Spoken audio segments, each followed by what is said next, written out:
Yang bikin makin miris, jaringan teroris sekarang mulai pindah cara kerja. Mereka nggak lagi muncul di ruang konvensional, tapi justru mulai bergerak lewat ruang digital. Kalau paham radikal masuk lewat layar digital, siapa yang melindungi generasi kita? Di era digital, ancaman radikalisme tidak lagi hadir secara langsung, tetapi menyebar melalui media sosial, ujaran kebencian, dan informasi yang menyesatkan. Pemerintah terus memperkuat pencegahan melalui literasi digital, edukasi masyarakat, perlindungan anak, serta kolaborasi antara pemerintah, sekolah, keluarga, dan komunitas.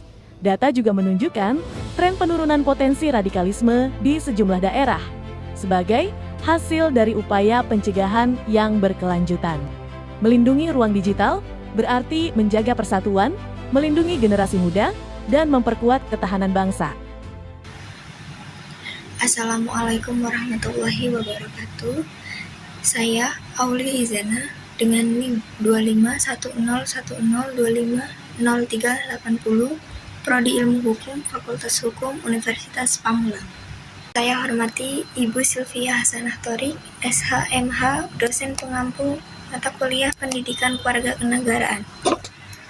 Di sini saya akan menjelaskan tentang dinamika radikalisasi individu kelompok dalam konteks digital, serta analisis faktor dan strategi penanggulangan. Dalam video sebelumnya adalah bentuk adanya radikalisasi dalam konteks digital di Indonesia. Radikalisasi merupakan proses perubahan cara berpikir seseorang atau kelompok hingga mendukung paham ekstrim bahkan kekerasan.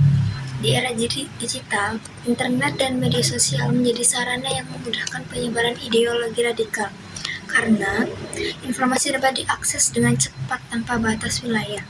Kondisi ini membuat masyarakat, terutama generasi muda, lebih rentan terpapar konten ekstrim, apalagi tidak memiliki kemampuan menyaring informasi dengan baik. Dalam makalah ini dijelaskan bahwa radikalisasi dipengaruhi oleh berbagai faktor, seperti lingkungan, keluarga, teman, kondisi sosial, serta penggunaan media sosial. Beberapa teori juga menjelaskan bahwa identitas seseorang dapat berubah melalui interaksi dengan lingkungan, sehingga individu lebih mudah menerima paham apabila merasa memiliki kesamaan dengan kelompok tersebut. Pembahasan dibagi menjadi 3 bagian. Pertama, radikalisasi individu. Proses ini terjadi ketika seseorang terpapar ideologi ekstrim melalui media digital, kemudian mulai menerima hingga mendukung paham tersebut.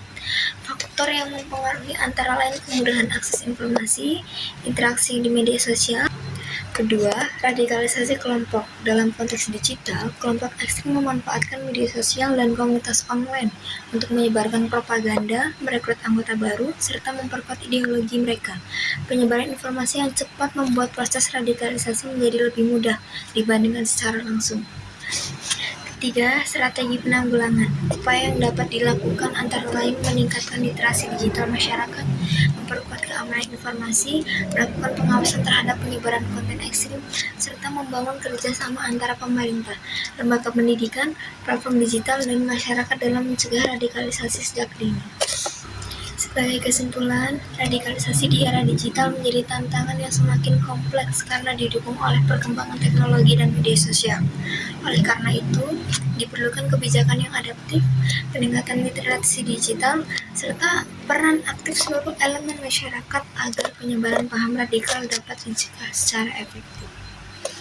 Demikian penjelasan dari makalah saya ini, semoga dapat membantu pemahaman tentang radikalisasi dalam konteks digital kepada masyarakat. Terima kasih. Wassalamualaikum warahmatullahi wabarakatuh.